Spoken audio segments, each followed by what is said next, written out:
All right. Fuck. Actually, okay, it's perfect start. But I made so many recordings and fucked it up, so I can't really. God damn it! I can't be bothered anymore. Okay, good. It's going on YouTube. I don't care at this point. So the topic for today is water cooling. Okay, it's not really water cooling. It's more like just slapping an AIO on your graphics card. Should you do it? Well, probably not. Unless you care about noise levels. You see, I care about noise levels. I like my PC to be quiet. See, in fact, my current microphone is literally 20 centimeters away from my PC because it's on my desk. Now, if I had, let's say I would play some game like, I don't know, Cyberpunk, and I had my stock cooler on it, and I would talk in the microphone right now, you would hear some serious noise in the background. However, you don't hear anything. See? Quiet. See, the reason for this is because I slapped an AIO on my graphics card. Now, a lot of people have this idea that because you slap an AIO and improve the cooling performance of your graphics card, it'll somehow magically make your, graphics card perform better. And the answer is it won't. Unless you have some seriously questionable Chinese aftermarket cooler or reference cooler blower style AMD, what the hell were you thinking, kind of, cooling. And the thing is, the noise thing is really fantastic. So most people don't really care because they have, I don't know, they have the PC on the, on the floor, and they have a headset on anyways, and it's noise canceling, and they don't have a wife or, anyone in the house that gets bothered by it, so it's fine. And if you're one of those guys, good on you. You don't need to actually do this. There's no need to go through all this pain.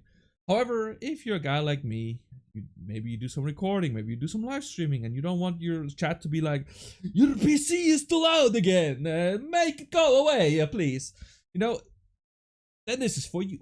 This is all what you need to know about, well, doing this kind of mod. Now, I will in particular go for the G12 and the the magical 5700 XT. Now, there's a little more pain in the ass with this combination than, let's say, you just want to shove this G12 onto a GTX 1070 or something like that, because it's a slight mismatch on the actual holes on the PCB, or it's not a mismatch, it's just rough.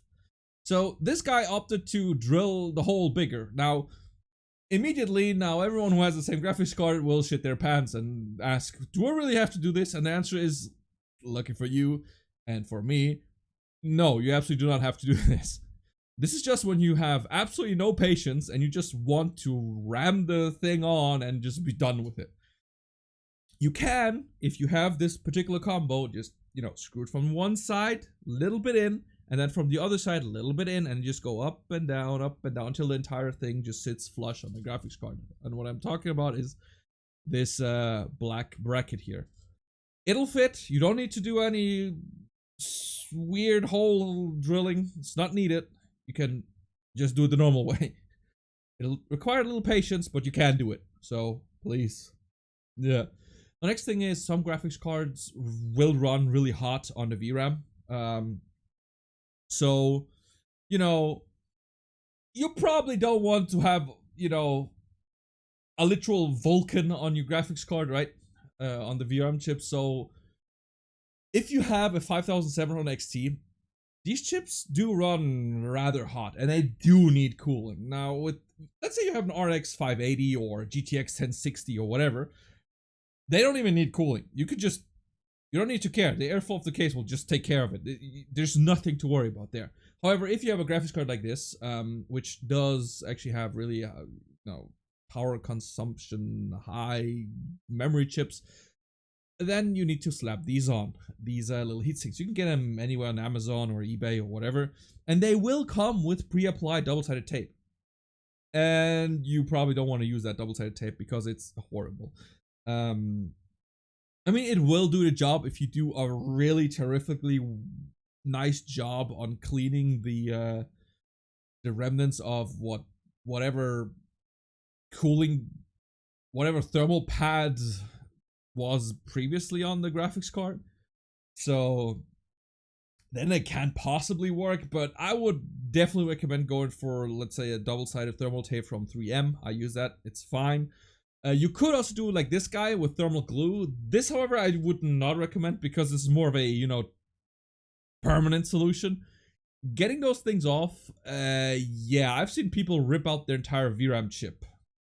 So yeah, this is only if you literally have the graphics card and you're like, it's gonna stay like this. It's never gonna change. And 5 years later, I'm not even gonna sell it. I'm gonna fucking take a nail and put it on the wall. Then, by all means, go ahead. But if you plan on, you know, reselling it, you know, selling it at some point, or, you know, having value of it, then I would definitely go for a double-sided tape version. Now, this guy did something weird here on the VRM, which I'm circling around on right now. I do not know why he put the heatsinks there, because in the bracket, which you can see here, the fan will blow directly on the VRM. The issue here is that this entire area does not get any air, and this is why it's necessary to put something on it. The VRM, however, I mean, it gets plenty of air, and that's more than enough. It's actually more efficient than any other like standard solution, like, you know, these standard stock air coolers could they ever give the VRM. I mean, they're running way cooler with the stupid fan blowing at them, so yay there. So the next thing I want to point out here is, once you assemble the whole thing, right? There's one thing I really want to mention, that is the pump. Now, a lot of people don't know this, but the pump has to run at a constant speed. Now, this guy, I do not know what he's using. I think this is an H55 or something. I mean, the radiator is really thin. My radiator is way thicker than that.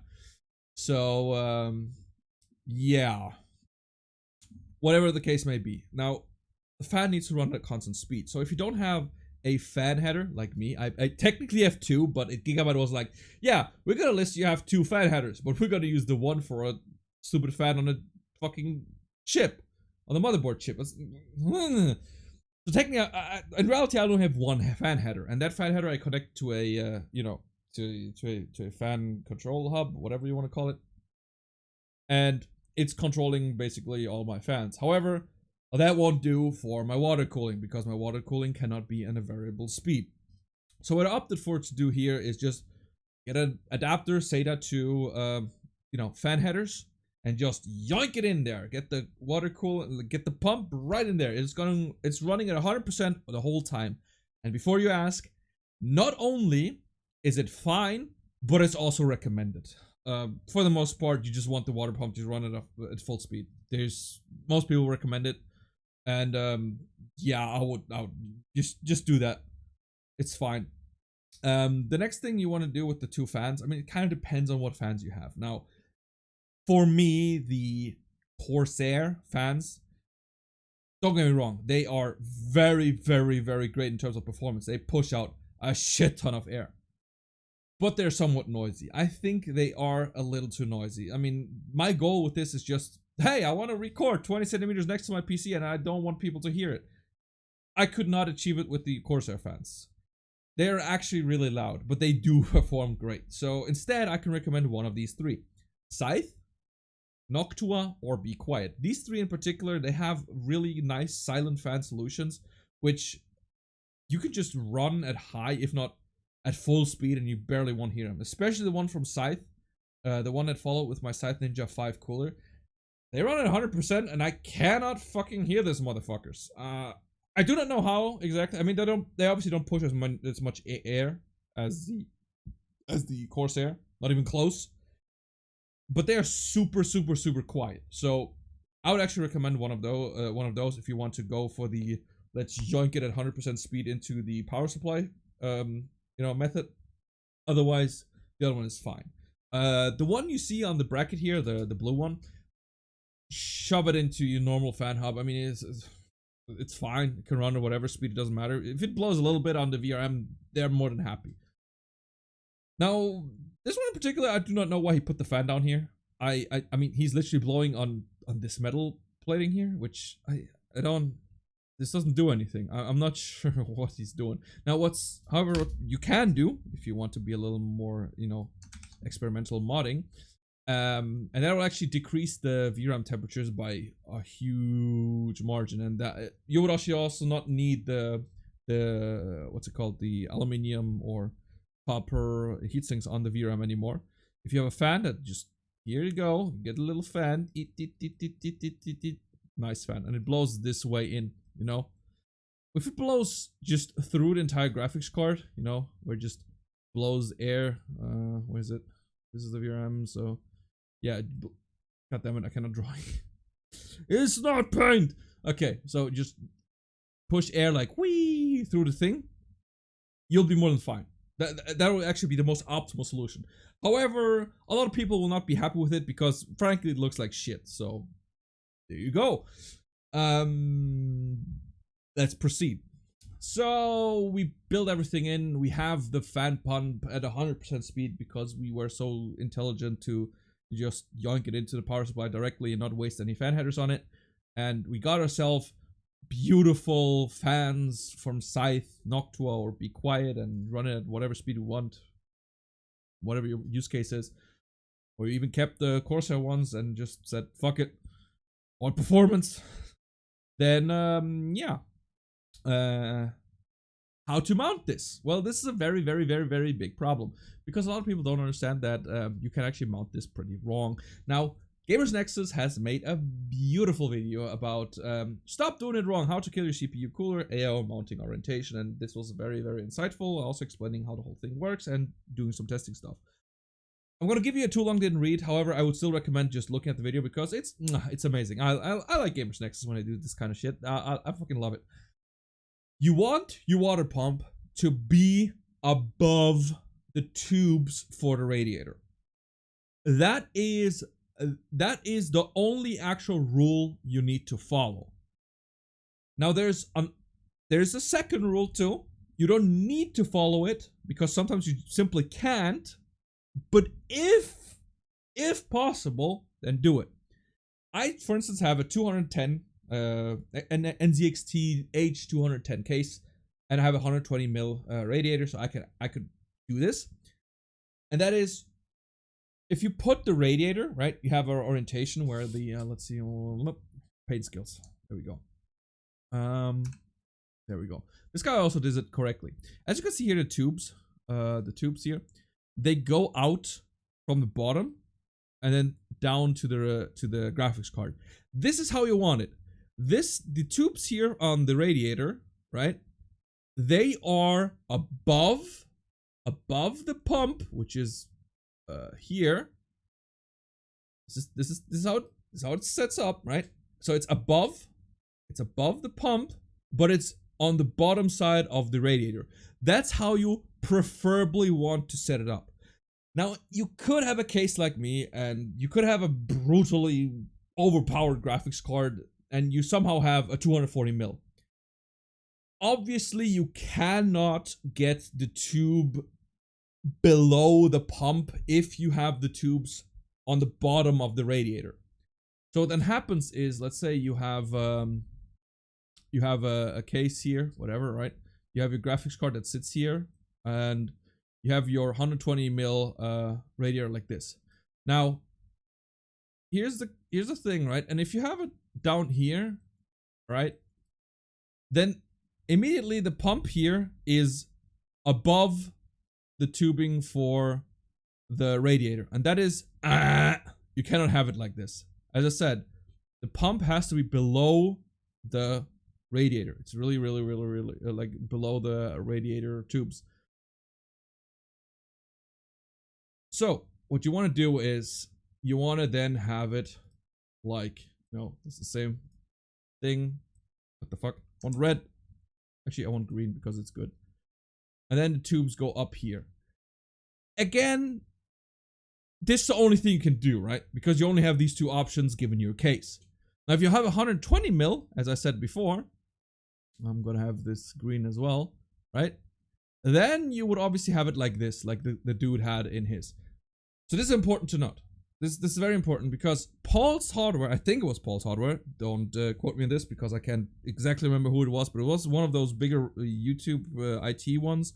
They actually did mount the radiator wrong, and the chat was saying, don't do it or it will break. So a couple weeks or months, he made a new video, and suddenly, oh yeah, the guy returned his PC because the water cooling died. Chat, you are right. So please don't do that. Please. Direct orientation, very important. Very important. So we have that out of the way. Oh yeah, and this is actually something I do want to talk about really quickly too, and that is this last statement. Now, it's weird because he was talking about his cost, like without without the new cooling solution, he had 75 to 85 C and junction temp of 110 degrees. Yes, on some coolers, this is pretty much the norm, where the actual GPU temperatures itself, they're fine, but the junction temp, because of uneven cold plate or whatever the fuck you want to call that thing, it's uneven. So it doesn't really cover the entire thing. This could also be caused by just a bad thermal paste application or whatever. So yeah, now in his case, he kind of still has a little fuck up because he says his new Kraken G12 under load, the GPU 62, which, yeah, that's about right. And then a junction temp of 95. Now, when that happens, it should not happen unless you have a really sketchy, fucked up AIO. On mine, it's plus minus 10 degrees ish. So if it's like 62 degrees, the junction temp will be 72. So yeah, I don't have as much of a disparity there because I have a really good fit. Now, if you have a big disparity, check your thermal paste application and make sure these screws here, they are somewhat even. Because what I noticed with this bracket in particular, it has a tendency to just be weird. Because, especially with my roommate, he has a graphics card which already is a little bent. So, I mean, the GPU sag just hit it like mad. Let's say this is a graphics card. It's sagging a little bit downwards because that's his current card. And this here is the bracket. Now, preferably what you want it to be at is like this. You know, in his case, it'll seem like it's going a little closer to the graphics card because it's somewhat even. If your thing just looks like this, because this actually happens a lot when it just, looks like this suddenly, then you know, okay, you over tighten the screws or you didn't tighten the other side enough. So you can be a little liberal there. You don't have to, obviously don't over tighten to the fucking max, otherwise you will probably break your GPU. I'm just saying, like, if the junction temperature is actually that much higher, then there's probably something wrong with either the pressure or the thermal paste application itself. So go and check that again. With this mod, it's surprisingly nice. I mean, at least in my case, I have a really old H75. I got the entire kit rather cheap, so yay! This is why I got it. So this is something I want to mention. Now, there's one other thing that I need to mention, and actually, there's 3 more things I need to mention. Number 1, liquid temperature. So I got scared of this because the operating liquid temperature is max 60 degrees. And this thing does not have a sensor inside of the liquid or anything. It doesn't tell me how hot the water is. So when I saw my GPU, let's say run, currently it actually runs almost 70 degrees. Turns out it's actually my thermal paste. I should have used Cryonaut for this, then I would be at 55 again, but fuck it. It's fine. I don't care. I can't be bothered because it's a slight pain in the ass getting this out and on anyway. So 70 degrees, I mean, the graphics card should be more than happy anyway. So there's that. But let's say your graphics card runs at 70 degrees, like mine does. A lot of people get panicked. They're like, oh my god, but the operating liquid temperature is 60 degrees. Oh my god, what the fuck am I doing? No. Thing is, it's nowhere near my graphics card temperatures. You see, the disparity between those two it's actually quite massive. You see, water is not a great conductor to begin with. It's not like I mean it's no goddamn heat pipe. Let's just say it like this. And the next thing about water is there's so many layers between your actual, sensor of the GPU and the actual water. You have the little thing itself, then you have the package of the GPU, then you have the thermal paste, then you have the cold plate, and then you get to the water. That's a lot of steps. This usually means that, especially on high load, when you see like 70 degrees, the water is probably more like 40 degrees. It's nowhere near that. The only way I could possibly, the only way this actually gets to a problem is when you, I don't know, for some fucked up reason, you buy a 3090 and yanking a 120 AIO, even though you should be doing custom water cooling at that point if you spend that kind of money on a fucking graphics card. But for some, and then the fans on the 120 AIO is probably broken, or you found some really weird, sketchy, I don't know what fans. Then you could also achieve this. Let's just say you have to kind of force it at this point. It's really difficult getting operating liquid temperature to 60 degrees. It's not that simple. It's really not that easy. So this is something I just want to mention here as a side note. That being said, I would not recommend a 120 mil radiator on anything above 250 watts. The moment your graphics card has 150 watts, just 250 watts, then use a bigger radiator. That's going to be basically where I'm going to put the limit at. So let's say you have a RTX 3090. So the way you can find it out is just right here, RTX 3090 TDP. You'll get the first result, boom, and then you can see, okay, 320 watts, 240 or 360 mil radiator. If you want to be more specific, you can do some maths here. You can do 350 times 0.2520, that's 20%. Let's say you have a BIOS that allows you to upgrade, like set power limit plus 20%. Then you have extra 64 watts, meaning 64 plus, there you go. So there's that, 384 watts, which, fantastic. I mean, then most of you guys probably don't have that expensive, because as I said, if you actually have a 3080 or 3090, and for fuck's sake, just get custom loop at this point. I mean, you spend so much money, why cheap out on the cooling now? This is more of a solution for people who have like a, I don't know, GTX 1080 from a couple of years ago, or maybe an RTX 2060 or whatever, and just want a more quiet system. Then yes, go for this instead. But if you actually have something like a 3080, 90, or I don't know, 6900, then why stop there? Why not just invest in custom water cooling as well? I mean, at some point you kind of need to, set priorities. I mean, if you consider this thing for 3080 or something like that, you have some weird priorities. Just saying. Also, it's really important to note that some graphics cards do have the VRM on the opposite side. So, as you can see here, you have the fan blowing on the VRM, which I already talked about here. But some graphics cards actually have it in reverse up here. So this is when you're kind of forced to do this kind of jank shit. So please also keep that in mind. Wow. Okay, I'm still not gonna redo it. Fuck it. One last thing, and this is something I encountered with especially these performance Hydro series from Corsair. There's two problems with this. Number one, the plastic around this thing. As you can see here, this is the thing that goes onto the bracket, and then has plastic around it. These actually block, on AMD specifically, they actually block the screws. Well, here, they actually block these screws from going in. So, yeah. Don't use them. Don't use that, like these type of coolings with these plastic on.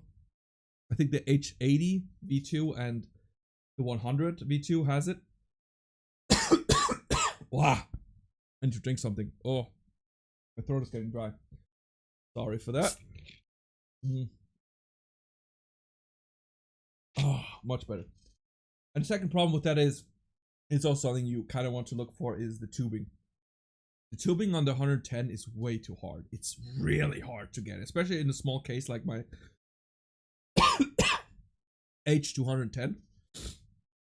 Oh, my throat is getting really dry because of all the talking. Jesus Christ. Okay, I'm suffering for you guys. Look at me. I'm suffering so you can have water cooling on your graphics card. Am I not nice? Oh. Man, I fucking hate this. Corona! If I'm dead, then it's Corona. I'm gonna blame it on that. As I said, the water tubing is just way too hard, and you basically cannot get it in a case like mine. I mean, if you have a 210 case and you're a little tight on the tubing, because they're so stiff, it's going to be nearly, if not impossible, to get it inside the case. So this is something you have to look for. Look for whether or not it's soft or hard tubing. With the G12, it's only compatible with Asetek's the Asetek rebrands. So despite the compatibility list, which you can find on NZXT's homepage, there's still a lot more coolers that actually support it. It's just not listed. For instance, my roomie has an Enemax, I think it was an Enemax, rebranded Asetek cooler, and it works just fine because it has, you know, it's an Asetek. I mean, you could also get a literal Asetek. I mean, they also sell them separately. I actually had one, so you can also use that. I think that's all you need to know. Actually, that's all you need to know about making this hybrid mod. I would definitely recommend it for everyone who just want more quiet, like a more quiet PC. And yeah, that's basically the only reason. I mean, I'm saying it again. It's the only reason. Sure, you can overclock it more if you want to. You can actually overclock your graphics card more. So there's that. But at a specific point, you don't gain that much performance to begin with. So I wouldn't, for just performance reasons, spend the money on actual higher end graphics card. Just saying. Until the next.